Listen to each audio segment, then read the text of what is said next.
Hey everybody, it's your girl Bunny. To all of my returning subscribers, hey, how you doing? And for those of you who are new to the channel, welcome. Kick your feet up, subscribe to this family-friendly channel, and don't forget to click the notification bell so you don't miss any posts. Also follow me on Instagram at the same profile name so you don't miss the sneak peeks of what's coming up next. In this video, it's Delilah Season 1, Episode 7, entitled Purple Empress.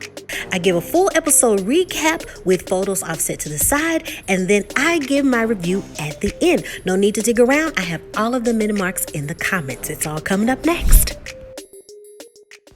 Delilah wakes up all smiles from an amazing night and a text from Jamal reading, "You do know how to have fun," which makes Miss Delilah giggle. She's thinking of the passionate kiss and the steamy dancing.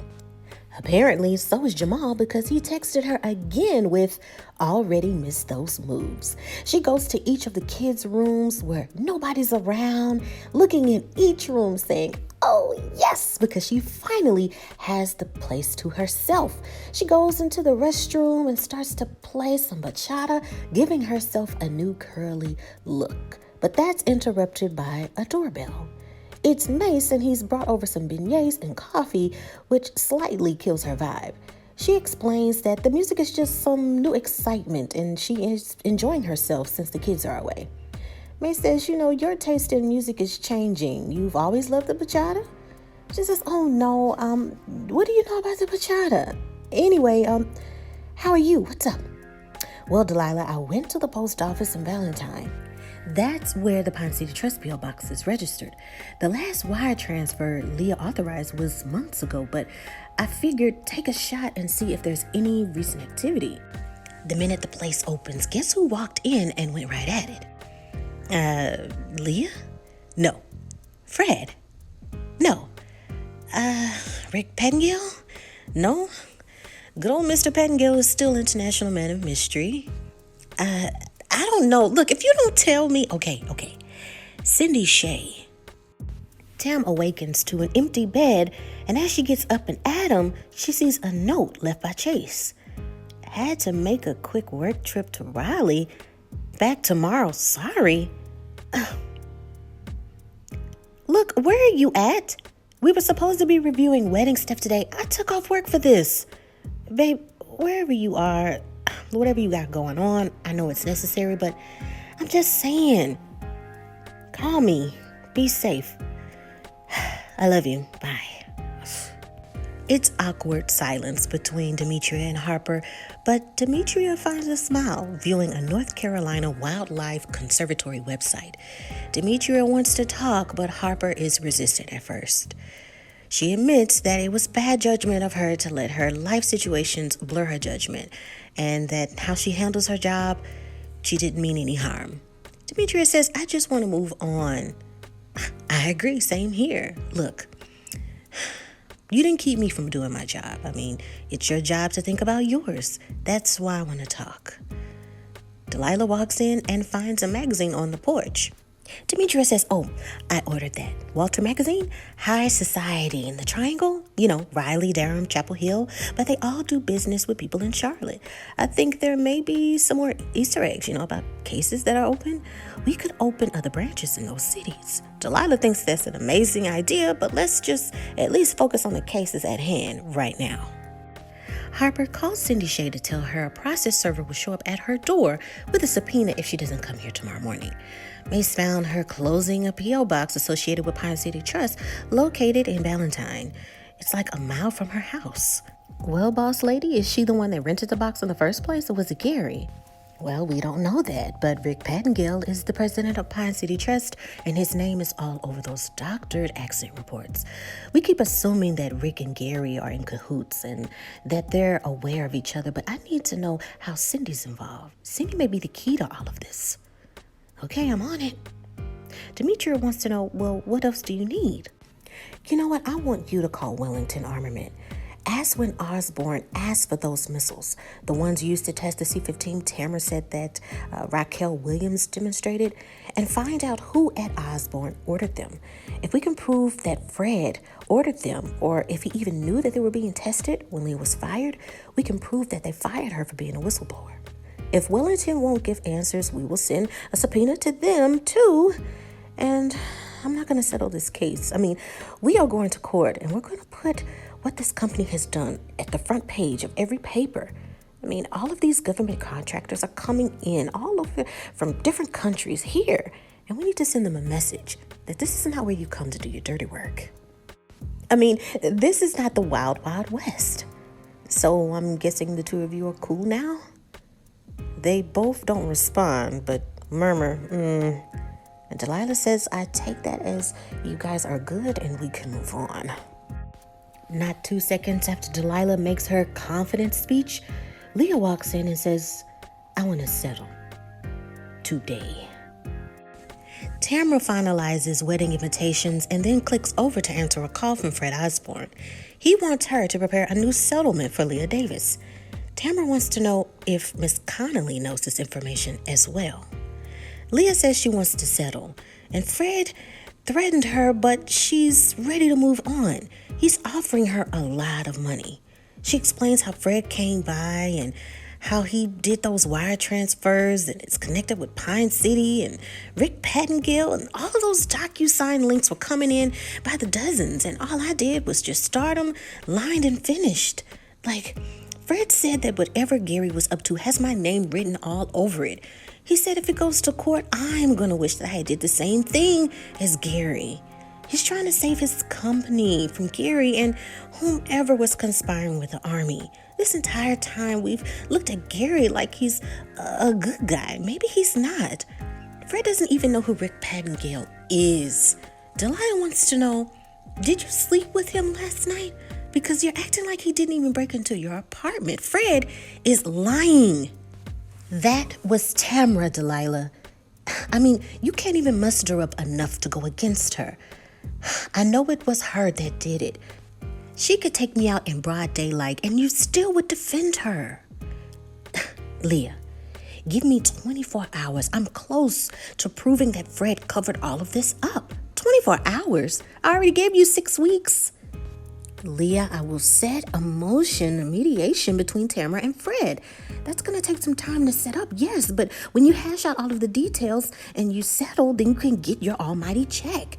I just need one more day to prove that to you that we can win this case. Look, my brother is involved with this case. I hired an associate to deal with this case.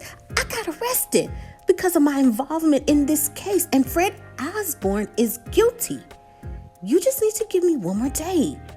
Look, I know you're scared. I know you're tired, but you owe me a day. All right, Delilah. You got 24 hours, but I'm not changing my mind. Delilah receives some flowers from Jamal, and Harper teases that she noticed the new pep in her step. Look, Cindy Shea called, and she wants to come in at 9 a.m. To give her witness statement. Good. Also have Jams send both Tamra and me a list of available mediators. Are you sure you don't want me to look at any other mediation firms? No, Jams is the best one. And find the connection between Cindy and Rick Pattengill. I want to know why Cindy closed out that account.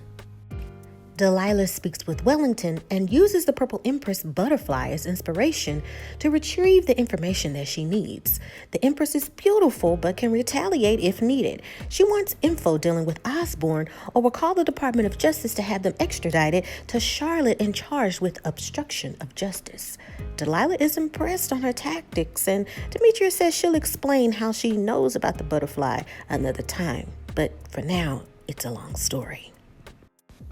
Delilah tells Mace that she doesn't believe that Leah's signatures or wire transfers were real, and the timestamps also hold no confirmation. She needs to convince Leah that those hold no confirmation and that these were placed on the computer after it resurfaced. Maybe if she has this as evidence, she will stand her ground and think twice. Harper tries to take a moment to wind down and enjoys some trash talk in court TV, and as she does so, she's shocked at what she finds. Demetria, I need you to take a look at this. Look at this. Cindy and Rick knew each other from way back when, and her last name wouldn't be Shea. That's why we couldn't find anything.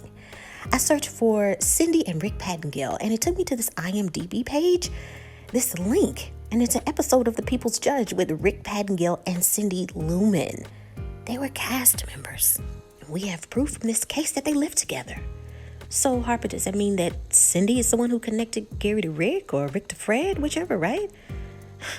I don't know. Delilah gets caught up on what the court episode provides, and she encourages them to celebrate with some wine that's in the office. The kids update her about Katya and how Maya teases Marcus about how she thinks he likes her, but they annoy each other. Maya says, you know what, I've had enough of the family dinner. Can I go practice in my room? So Delilah gives her permission. There's a knock at the door, and it's Tamra. She says that they need to discuss the possible mediators because everyone else has gone behind their backs anyway when it comes to settling. Demetria and Harper finally take a moment to sit, enjoy their wine, and talk. Demetria explains, you know, I was married for 10 years. I mean, he was amazing. His name was Issa. We met on a black dating website for black Catholics.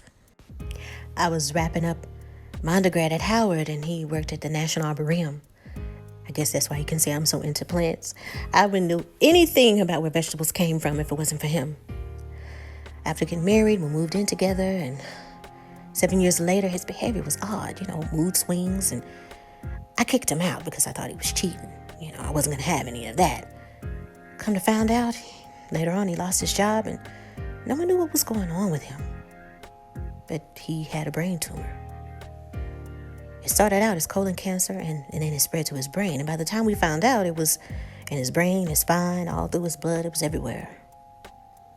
I was halfway through my second year at Georgetown, and I was going back and forth on weekends to take care of him. But this story, it's really about you. I'm sorry, Demetria, I don't see how this applies to me. Harper, I lost 1.5 years in law school, going back and forth, and then another 2 by crying in the bed, all alone, so sad I could barely breathe. I didn't think I was going to go back. I didn't think I was going to go back to D.C. and get a law degree, but I did. And you know what inspired me? Seeing that case on TV about Jane Doe. Now, you may feel it's over for you, but it's not. You can do it. Try again. Look, I know you're thinking that you missed your chance, but you didn't. You didn't miss your chance. So, Hannah, we need proof the wire transfers were created this past week. Okay, so I have some information for you, Mace. I have a friend subcontracting through Google, right? And she's starting her own thing now. She's looking for a head of security, digital and otherwise. Low to mid 6 figures to start, and she needs someone she can trust. Look, I know it's not up to standards with almighty Delilah, but it's a different gig. Not interested. Well, I think I found what you're looking for. Tamra and Delilah agree. Girl, I know it's so true. You can have an old white man who thinks you're angry or adorable. You can have a young white woman who thinks she's doing you a favor, or an old white woman who thinks she's doing you a favor by not doing you a favor. Ever. Ugh.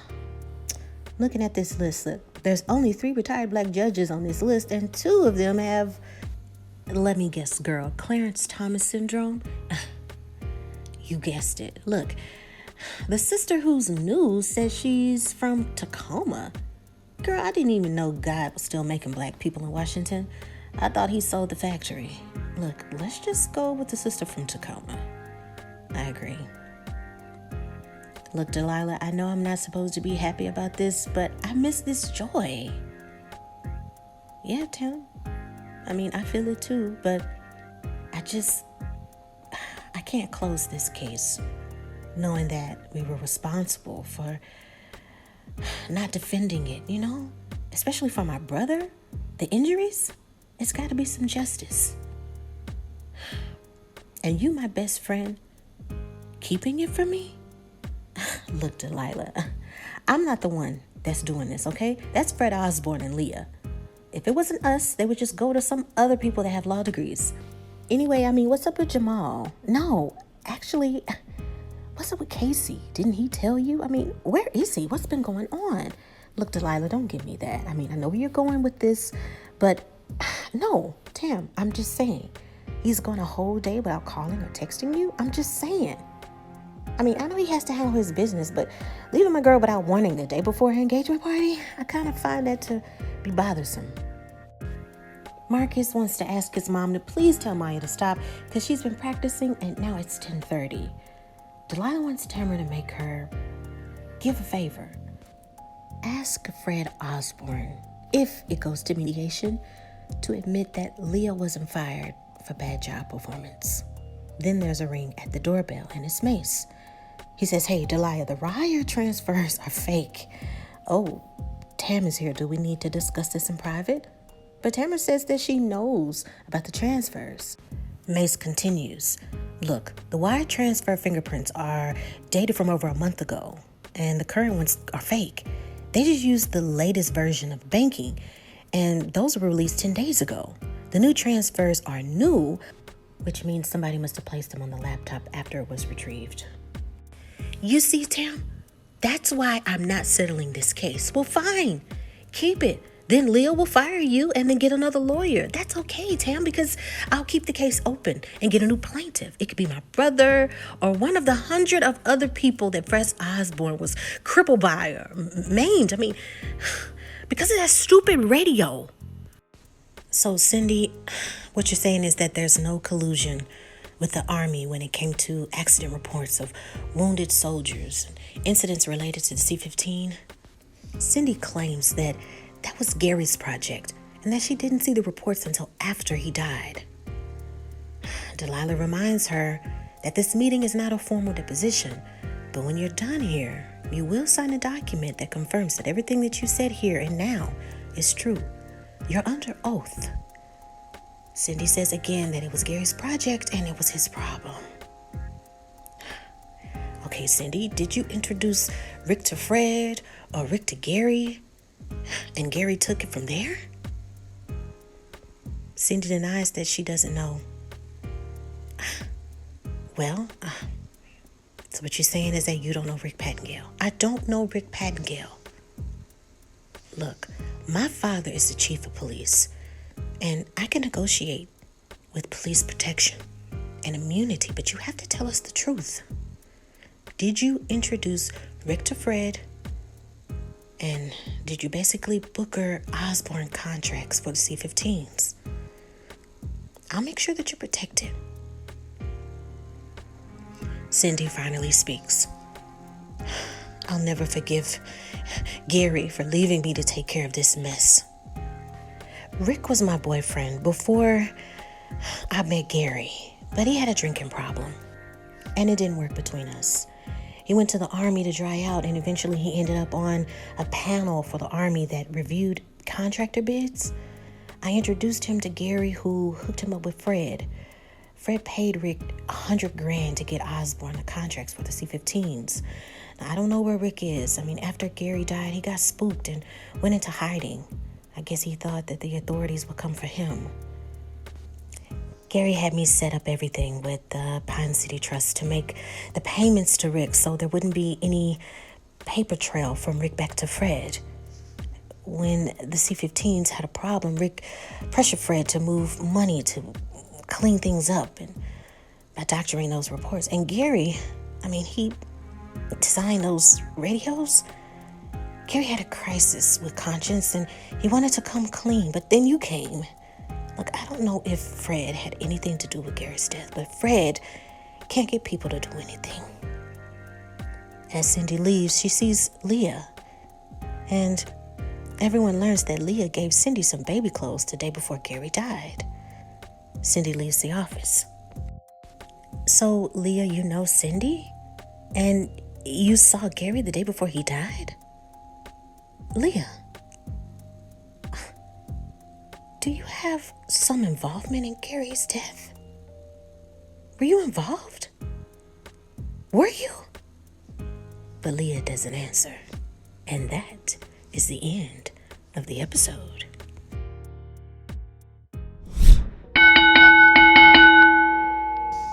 lot of stacking on for this episode. I'm trying to learn and see where they're going with this. Okay, so we have Casey that's gone missing, right? He says that, hey, I'll be right back and I'm doing such and such, but that's kind of odd. I'm hoping that she recognizes her fiance's handwriting, because that could have been somebody else. And if so, it's obvious that he has something going on, because why wouldn't he wake her up, to say, hey, I gotta go run this emergency errand, and you just ditched out on. It seems very odd. Obviously, he's up to something. If he's not up to something, it's evident that maybe he knows some information and they told him to meet up, because, we have all of this. Remember from the previous episode, all of this Senate talk. And he said, hey, it's just whispers. And he's met with those Osborns, and they're asking all of the questions about, hey, what about this? And what if we go on this campaign trail? So kind of scary of what's going on with that. It is possible that Casey had something to do with the break-in at Tamra'S house, because you remember that night that it happened, he came in from a late night jog. It's like, how far does Tam live from Leah, right? So he could have been the one, told to do some things. It is possible that he knows everybody at Osborn. Look, I told you guys that Casey and Jamal has some sneaky stuff going on. The reason why I came to that idea is because the first and second episode, when Casey was describing like, oh, Jamal has all this pull and he can do this, and we got into this building that nobody else could get into, and he has all of these connections and pulls, and so does Casey. So that makes me think, they're used to doing some shady business, clearly the Osborns, and now Tamra has been signed, as partner, which is going to pull her into some mess. It's kind of like when series say, we have television series to where you're wrapped up in something, but it's benefiting you, so now it's hard to just get out. Does he have obligations and contracts going on with the Osborns and just doesn't know it? Of course, we have the contract where the Wynn Sr. and Wynn Jr., they wanted to appeal the reparations thing that, Casey's working on. So, it's a lot of foreshadowing going on, what might be the season finale. And it kind of has me like, okay, when are they going to start to speed it up? Because we're on season 7. I get that you want to keep your viewers, hooked to the television, and you want to get people coming back for another season. But I just feel like I just need more information. I feel like they're just nickel and diming, and they're just stretching it as far as they can. And it's really not as a complex case as it could be, because we're talking about the army, we're talking about this, we're talking about that, and we still haven't been in the inside of a courtroom. We still haven't visited with the judge. We still haven't talked with other paralegals and lawyers about what's going on. I don't know, you guys. Let me know that your theories and your guesses for this show, but I think that that's what's going on. And as I mentioned before, I'm kind of glad that they don't have Katya and her ex-fiance. I'm glad that we're not seeing them as much. And to prove a point, when the kids aren't that involved in the episode has more fluidity. It goes so much quicker than it does than when the kids are involved, because like I said, the kid plots and what's going on with the kids, really isn't that important unless it comes to it's something going on with the case, and as intimidation, they use a tactic to scare the families because of their children. So I think that's what's going to happen, because if you remember, Marcus likes to go to the park by himself, with his friends. He's talking about how he's playing Fortnite with these mystery friends. I think it may correlate with that. And then also we have Maya, who's at that age to where she doesn't want to be over her mama's house, and she don't want to be over her daddy's house. She just wants to go away. So her trying to go away to the school is just like what she's just yearning to do because of music. She can't really practice as long as she wants to practice in her own room. So it's kind of like this foreshadowing what might happen is just like this wow factor, because we have to speed it up unless there's going to be 15 episodes, which I doubt. Maximum 10 to 12 episodes. I don't think they're gonna do that, you guys, but I mean, it's getting close. I mean, we're past mid-season, and I just feel like more information needs to be had. Where are you going with this? What what are you trying to say?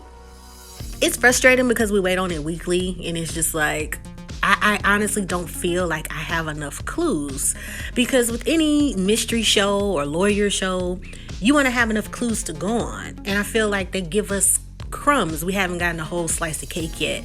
To sit there and kind of put all of the evidence all around and look at it collectively and make a guess.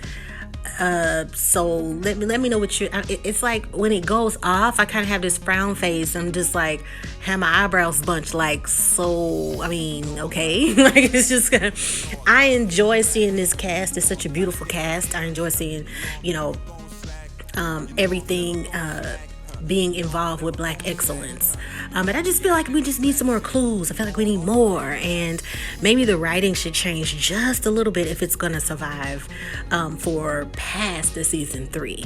I feel like if the writing doesn't change, it's a possibility that the audience might just get a little bored.